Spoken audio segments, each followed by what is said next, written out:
بسم اللہ الرحمن الرحیم۔ اللہ کے نام سے شروع کرتا ہوں جو بہت ہی مہربان ہمیشہ رحم فرمانے والا ہے۔ سورہ بقرہ آیت نمبر 217۔ یسألونک عن الشہر الحرام قتال فیہ قل قتال فیہ کبیر وصد عن سبیل اللہ وکفر بہ والمسجد الحرام وإخراج أهله منه أكبر عند الله والفتنة أكبر من القتل ولا يزالون يقاتلونكم حتى يردوكم عن دينكم إن استطاعوا ومن يرتد منكم عن دينه فيمت وهو كافر فأولئك حبطت أعمالهم في الدنيا والآخرة وأولئك أصحاب النار هم فيها خالدون۔ ترجمہ: وہ پوچھتے ہیں آپ سے کہ ماہ حرام میں جنگ کرنے کا کیا حکم ہے۔ آپ فرمائیے کہ لڑائی کرنا اس میں بڑا گناہ ہے، لیکن روک دینا اللہ کی راہ سے اور کفر کرنا اس کے ساتھ اور روک دینا مسجد حرام سے اور نکال دینا اس میں بسنے والوں کو اس سے بھی بڑے گناہ ہیں اللہ کے نزدیک، اور فتنہ و فساد قتل سے بھی بڑا گناہ ہے، اور ہمیشہ لڑتے رہیں گے تم سے یہاں تک کہ پھیر دیں تمہیں تمہارے دین سے اگر بن پڑے، اور جو پھرے تم میں سے اپنے دین سے پھر مر جائے حالت کفر پر تو یہی وہ بدنصیب ہیں کہ ضائع ہو گئے ان کے عمل دنیا و آخرت میں، اور یہی دوزخی ہیں، وہ اس میں ہمیشہ رہنے والے ہیں۔ سورہ بقرہ آیت نمبر 217 کے پہلے حصے کی تفسیر۔ وہ پوچھتے ہیں آپ سے کہ ماہ حرام میں جنگ کرنے کا کیا حکم ہے۔ حضور کریم صلی اللہ علیہ وسلم نے جمادی الثانی کی آخری تاریخوں میں عبداللہ بن جاش کو ایک مختصر سے دستے کے ساتھ کفار کی نقل و حرکت معلوم کرنے کے لیے بھیجا۔ ان کی مٹ بھیڑ مشرکین کے ایک قافلے سے ہو گئی، چنانچہ ان کا ایک آدمی مسلمانوں کے ہاتھوں مارا گیا اور 3 آدمیوں کو ساز و سامان سمیت گرفتار کر لیا گیا۔ جس روز یہ واقعہ ہوا مسلمان اس خیال میں تھے کہ رجب کا چاند دکھائی نہیں دیا اور جمادی الثانی کی 30ویں تاریخ ہے، اور حقیقت یہ تھی کہ رات کو رجب کا چاند ہو گیا تھا۔ اس واقعے سے کفار مکہ اور یہود و منافقین مدینہ کو مسلمانوں کے خلاف پروپیگنڈے کا ایک سنہری موقع ہاتھ آ گیا۔ انہوں نے تو ادھم مچانا شروع کر دیا کہ ذرا دیکھو ان مسلمانوں کو، لوگوں کو تو نیکی کا حکم دیتے ہیں اور خود ماہ حرام یعنی رجب میں قتل کرنے سے بھی باز نہیں آتے۔ مسلمانوں کی اس نادانستہ غلطی کو لے کر انہوں نے بات کا بتنگڑ بنا دیا۔ ان آیات میں ان کے پروپیگنڈے کا منہ توڑ جواب دیا گیا کہ ٹھیک ہے ماہ رجب کی بڑی عزت و حرمت ہے اور اس میں قتل کرنا بڑا گناہ ہے، لیکن اپنے کرتوتوں کو بھی تو ملاحظہ کرو۔ وہ راستہ جو بندے کو مولا تک پہنچاتا ہو اور وہ تم روکے کھڑے ہو۔ مسجد حرام میں کسی حق پرست کو تم داخل ہونے نہیں دیتے۔ صرف یہی نہیں بلکہ امن و سلامتی کے شہر سے اس کے اصلی باشندوں کو جلا وطن کرنے سے تم باز نہیں آتے، اور ان سب سے بڑھ کر یہ کہ جو دعوت اسلام قبول کر لیتا ہے اسے طرح طرح کے عذاب دے کر اس کے دل میں شکوک و شبہات ابھار کر دین حق سے دور کرنے کے لیے کوشاں رہتے ہو۔ ان سنگین جرائم کا تو تمہیں خیال تک بھی نہیں، بلکہ ان کو تم جرم سمجھتے ہی نہیں، اور اس معمولی واقعے کو جو محض غلطی سے سرزد ہو گیا اسے یوں اچھال رہے ہو گویا یہ تمہارے جرموں سے قبیح ترین ہے۔ سورہ بقرہ آیت نمبر 217 کے بقیہ حصے کی تفسیر۔ اور ہمیشہ لڑتے رہیں گے تم سے یہاں تک کہ پھیر دیں تمہیں تمہارے دین سے۔ مسلمانوں کو کفار کی دلی آرزو سے آگاہ کیا جا رہا ہے تاکہ ہوشیار رہیں۔ سورہ بقرہ آیت نمبر 218۔ ان الذين آمنوا والذين هاجروا وجاهدوا في سبيل الله اولئك يرجون رحمت اللہ واللہ غفور الرحیم۔ ترجمہ: بے شک جو لوگ ایمان لائے اور جنہوں نے ہجرت کی اور جہاد کیا اللہ کی راہ میں تو یہی لوگ امید رکھتے ہیں اللہ کی رحمت کی، اور اللہ بڑا بخشنے والا بہت رحم فرمانے والا ہے۔ سورہ بقرہ آیت نمبر 219۔ یسألونک عن الخمر والمیسر قل فیہما اثم کبیر ومنافع للناس واثمہما اکبر من نفعہما ویسألونک ماذا ينفقون قل العفو کذالک یبین اللہ لکم الآیات لعلکم تتفکرون۔ ترجمہ: وہ پوچھتے ہیں آپ سے شراب اور جوے کی بابت، آپ فرمائیے ان دونوں میں بڑا گناہ ہے اور کچھ فائدے بھی ہیں لوگوں کے لیے، اور ان کا گناہ بہت بڑا ہے ان کے فائدے سے۔ اور پوچھتے ہیں آپ سے کیا خرچ کریں، فرمائیے جو ضرورت سے زیادہ ہو، اسی طرح کھول کر بیان کرتا ہے اللہ تمہارے لیے اپنے حکموں کو تاکہ تم غور و فکر کرو۔ سورہ بقرہ آیت نمبر 219 کے پہلے حصے کی تفسیر۔ وہ پوچھتے ہیں آپ سے شراب اور جوے کی بابت۔ شراب کی حرمت کا حکم نازل ہونے سے پہلے بھی بعض سلیم طبیعتیں اس کو گوارا نہیں کرتی تھیں۔ چنانچہ حضرت فاروق اعظم اور حضرت معاذ رضی اللہ عنہما نے عرض کی یا رسول اللہ صلی اللہ علیہ وآلہ وسلم ہمیں شراب کے متعلق حکم دیجیے، یہ عقل زائل کرنے والی اور مال ضائع کرنے والی ہے۔ تو یہ آیت نازل ہوئی، اس پر بعض نے شراب ترک کر دی اور بعض پیتے رہے، کیونکہ اس میں صراحتاً روکا نہیں گیا تھا۔ ایک روز حضرت عبد الرحمن بن عوف نے بعض احباب کو بلایا اور انہیں شراب پیش کی۔ جب وہ پی کر مست ہو گئے تو شام کی نماز کا وقت ہو گیا۔ انہی میں سے ایک صاحب نے امامت کرائی اور سورہ کافرون کی تلاوت شروع کی، اور بجائے لا اعبد ما تعبدون، میں ان کی عبادت نہیں کرتا جن کی تم عبادت کیا کرتے ہو، کی جگہ اعبد ما تعبدون، میں بھی ان کی عبادت کرتا ہوں جن کی تم کرتے ہو، پڑھ گئے۔ تو اس وقت حکم ہوا لا تقربوا الصلاۃ وانتم سکارا، سورہ النساء آیت نمبر 43، کہ نشے کی حالت میں نماز مت پڑھو۔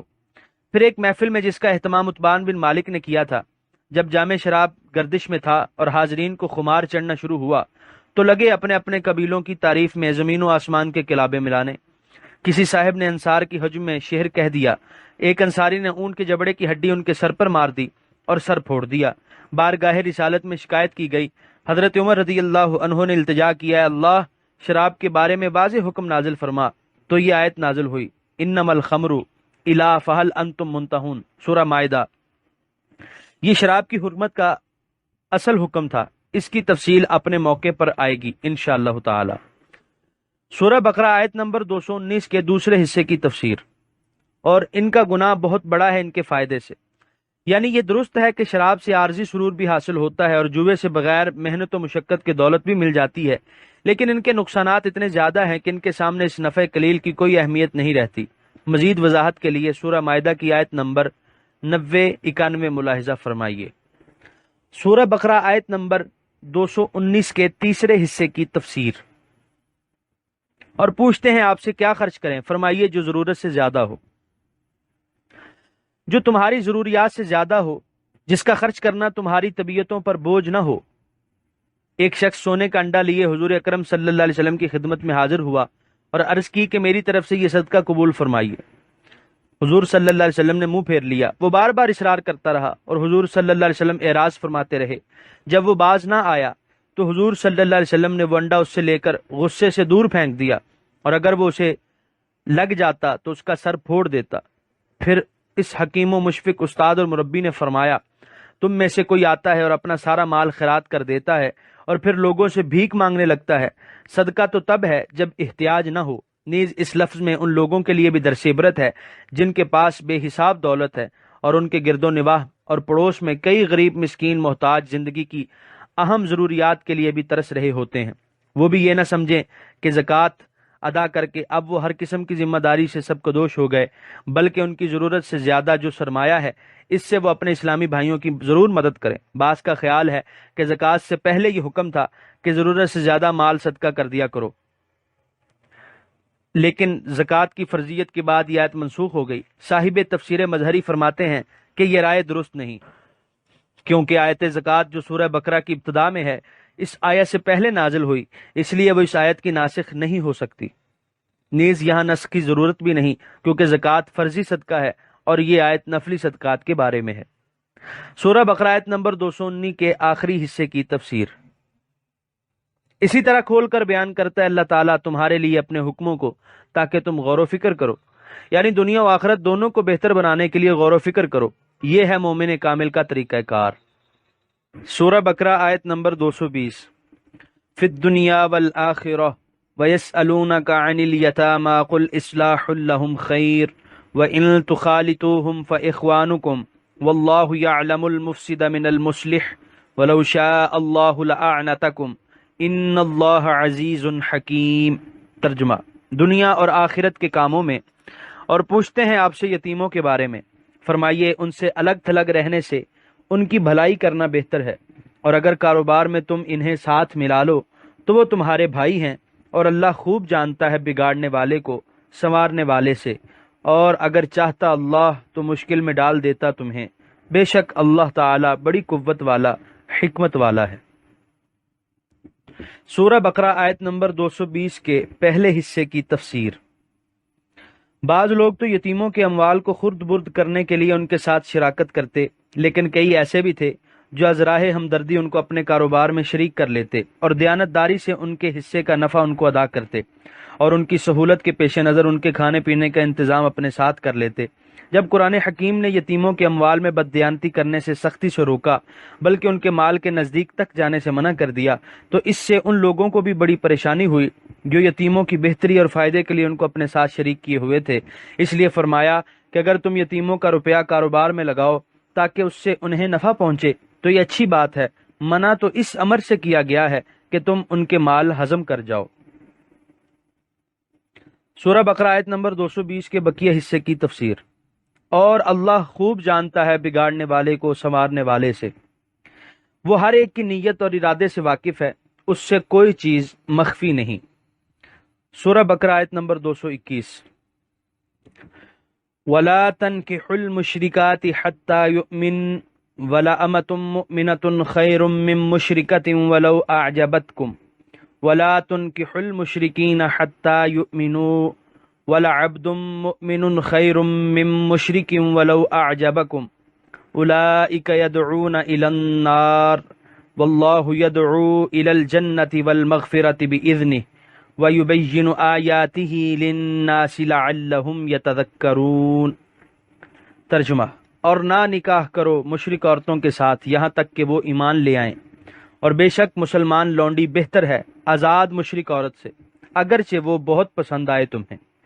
اور نہ نکاح کر دیا کرو اپنی عورتوں کا مشرکوں سے یہاں تک کہ وہ ایمان لائیں، اور بے شک مومن غلام بہتر ہے آزاد مشرک سے، اگرچہ وہ پسند آئے تمہیں۔ وہ لوگ تو بلاتے ہیں دوزخ کی طرف، اور اللہ تعالی بلاتا ہے جنت اور مغفرت کی طرف اپنی توفیق سے، اور کھول کر بیان کر دیتا ہے اللہ تعالیٰ اپنے حکم لوگوں کے لیے تاکہ وہ نصیحت حاصل کریں۔ سورہ بقرہ آیت نمبر 221 کے پہلے حصے کی تفسیر۔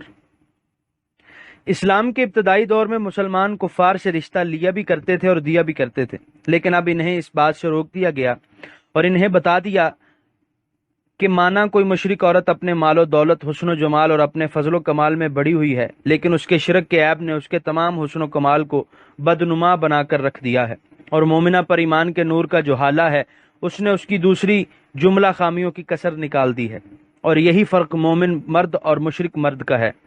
اس کی ایک وجہ یہ بھی ہے کہ جب میاں اور بیوی کے عقائد بالکل متضاد ہوں گے، ایک اللہ وحدہ لا شریک کا بندہ اور دوسرا ہزاروں بتوں کا پرستار ہوگا، تو ان کی کب نبھ سکے گی؟ لا محالہ آج نہیں تو کل یہ کشتی کسی چٹان سے ٹکرائے گی اور پاش پاش ہو جائے گی۔ نیز وہ دو قومیں جو ایک دوسرے سے برسرے پیکار ہیں، ان کے افراد کو ایک دوسرے پر اعتماد کب ہوگا؟ اور وہ شادی جہاں باہمی اعتماد نہ ہو، جذبات اور امنگیں ایک دوسرے سے بالکل متضاد ہوں، وہ زیادہ دیر پا نہیں ہو سکتی۔ اس لیے تم جذبات کی رو میں نہ بہہ جاؤ اور اپنے مستقبل کو برباد نہ کرو۔ اہل کتاب کی عورتوں کے ساتھ شادی کرنے کا حکم اپنے موقع پر آئے گا۔ سورہ بقرہ آیت نمبر 221 کے بقیہ حصے کی تفسیر۔ وہ لوگ تو بلاتے ہیں دوزخ کی طرف۔ سابقہ حکم کی حکمت بیان کی جا رہی ہے، یعنی اگر مشرک عورت سے شادی رچائی تو وہ اپنی پوری کوشش کرے گی کہ وہ تمہیں اسلام سے روگرداں کر دے، اور عورت کے دامے فریب میں تو بڑے بڑے سورماؤں کو پھڑکتے دیکھا ہے، اور اگر تم نے اپنی بیٹی کسی مشرک سے بیاہ دی تو ممکن ہے اس کی ہیبت کا کوئی جھونکا تمہاری بیٹی کے ایمان کی شمع بجھا دے۔ خود سوچو یہ کتنا ناقابل برداشت خسارہ ہے۔ یہاں پر دوسرے پارے کا 11واں رکوع مکمل ہوا۔